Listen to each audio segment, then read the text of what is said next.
வணக்கம்.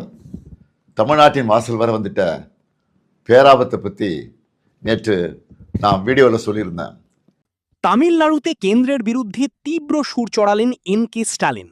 ডিলিমিটেশন অর্থাৎ জনসংখ্যার ভিত্তিতে লোকসভা আসন পুনর্বিন্যাস, এই প্রক্রিয়াকেই কেন্দ্রের প্রস্তাবিত সংশোধনের মাধ্যমে ঐতিহাসিক অবিচার বলা হচ্ছে দক্ষিণের রাজ্যগুলির তরফে।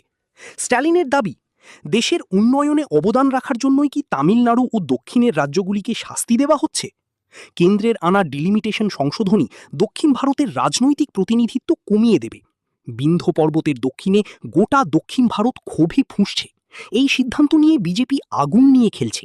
প্রতিবাদে তামিলনাড়ু জুড়ে ঘরে ঘরে ও জনসমক্ষে কালো পতাকা তোলার ডাক। কেন্দ্র যদি রাজ্যের কণ্ঠস্বর না শোনে তাহলে ভারী মূল্য চোকাতে হবে। ডিএমকে প্রধানের কড়া বার্তা, তামিলনাড়ু লড়বে, তামিলনাড়ু জিতবে। এই ইস্যু ঘিরে দক্ষিণ ভারতের রাজনীতিতে নতুন করে উত্তেজনা তুঙ্গে।